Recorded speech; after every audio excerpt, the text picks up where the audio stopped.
tremendous value. Yeah, especially so you think I can guarantee you that is the best showing for any fifth-round draft pick in the first preseason game.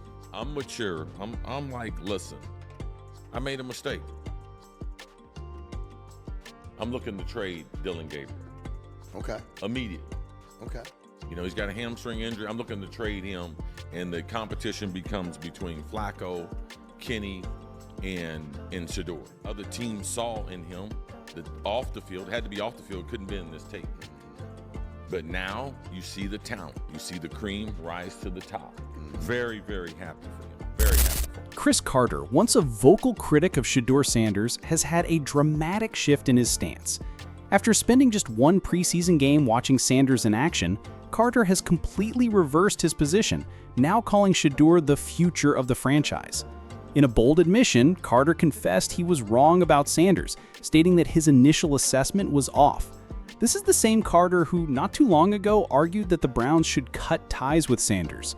Now, after a single game, he is adamant that Shedeur is the quarterback to build around. But it doesn't end there.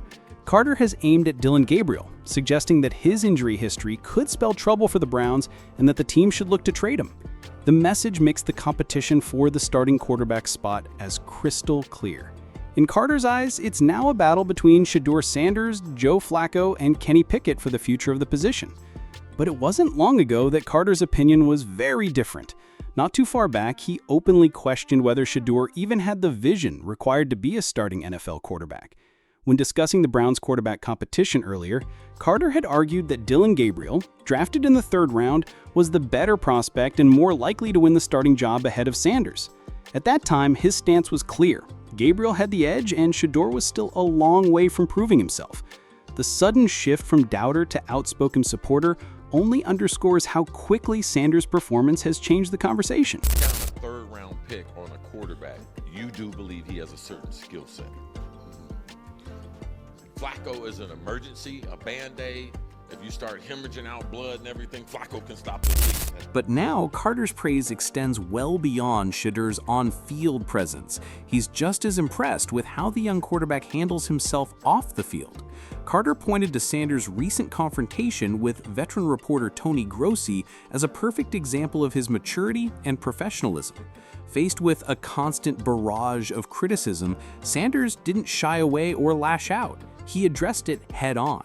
Instead of avoiding the issue, he calmly approached Grossi and asked for a clear explanation of the ongoing criticism, showing poise and self-control that's rare for someone so early in their career. Control your image. And when people are saying things, you should be able to defend yourself. And I'm glad he approached it in a very professional manner. The way he spoke to him, the words that he used, the volume for which he used them. You know, he just asked for an explanation. It was very good. Very, very good. Very, very savvy for a young professional player to be able to challenge someone who's a veteran in doing what they do, coming into a new environment like the Browns. Tony, I be hoping you be. Hold on. Tony, I be hoping you got something positive to say about me. You only say negative stuff about me. And I'm like, I ain't do nothing to you. No, don't think that. I ain't see nothing positive that you ever say. While Cris Carter praised Shedeur Sanders for his professionalism in confronting Tony Gross, Colin Cowherd took a different view. Cowherd argued that, as a rising superstar, Sanders didn't need to engage with local media figures like Gross in the first place. According to Cowherd, Shedeur is already operating on a higher level, and it's beneath him to seek validation or understanding from critics within the local sports scene. "You're above all of that," Cowherd stated bluntly, delivering a piece of advice that many young quarterbacks might need to hear. Cowherd's point was clear. Sanders has already proven his worth. His talent, his leadership, and his composure all speak for themselves. There's no need to seek sympathy or praise from local radio personalities or reporters who've made their careers off of controversy. Good kid, get out of there. Don't look for sympathy and support from local radio guy. Watch film. And again, it's not the end of the world. He is a good kid, but the judgment thing for him is going to have to be exceptional. Carter, however, wasn't done with his praise. He went on to explain that Sanders' ceiling is incredibly high. He pointed out that Sanders has yet to play with the likes of Jerry Jeudy, but despite this, he has already managed to perform at a high level. Carter firmly believes that when Jeudy joins the team, Sanders' game will reach new heights, and the two will form a dynamic duo. In Carter's eyes, things are only going to get better for Sanders and the Browns once that combination is realized. Best tape out there in the system with very limited reps with the players. You put the number one offensive line in there, you put Jerry Jeudy and the other starters in there, but what he did was very, very. Carter then shifted from big picture praise to the finer details of Sanders' game, breaking down the plays he operated during the preseason matchup. What stood out to him most was Sanders' precision, especially a low throw to the receiver in the end zone for a touchdown. Carter described it as a trademark throw, the kind of placement that every quarterback needs to master if they want long-term success in the NFL. It wasn't just about getting the ball there, it's about putting it exactly where only the receiver could make the play. A sign of high-level decision-making and accuracy that's rare for someone this early in their career. In Carter's eyes, it was a veteran-quality throw from a rookie who already looks like he belongs. Carter went on to make a broader point about the transition from college football to the NFL.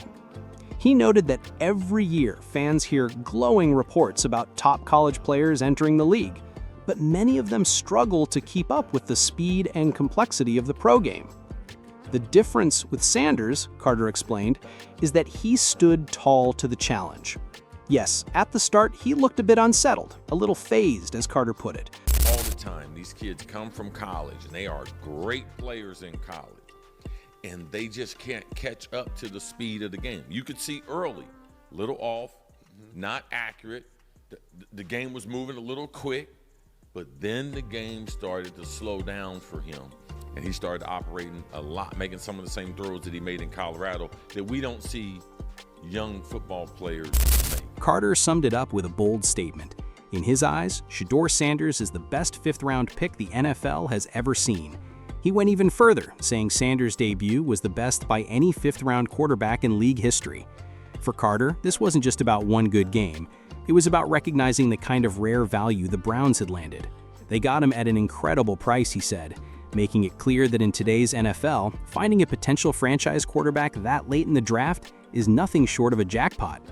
Cris Carter's transformation from skeptic to believer tells the story of just how quickly Shedeur Sanders is rewriting his own narrative.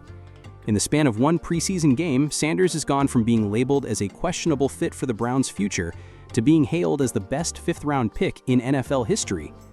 Carter's breakdown of Sanders' accuracy, poise, and ability to adapt to the speed of the game paints a picture of a quarterback far more advanced than his draft position would suggest. Yet what makes this rise even more compelling is that it's not just about the throws or the touchdowns, it's about the person behind the helmet. Sanders' calm and calculated confrontation with Tony Grossi showed leadership qualities and mental toughness that many veterans never fully develop. Even Colin Collins' dissenting view that Sanders should rise above local criticism only reinforces the idea that he's already playing on a bigger stage. As Carter predicts, pairing Sanders with top weapons like Jerry Jeudy could elevate his game to even greater heights. Whether he truly becomes the Browns' franchise cornerstone remains to be seen, but one thing is clear: the conversation around Shedeur Sanders has permanently changed. Do you agree with Cris Carter's sudden U-turn on Shedeur Sanders, going from doubter to calling him the best fifth-round pick in NFL history after just one preseason game? Has Sanders already shown enough accuracy, poise, and leadership to be the Browns' future franchise quarterback? What's your take on his calm but direct confrontation with Tony Grossi? Was it a sign of maturity, or should he and confidence, or should he have taken Colin Cowherd's advice to ignore local critics? And finally, is Carter right to now put Sanders ahead of Dillon Gabriel in the quarterback race? Share your thoughts below.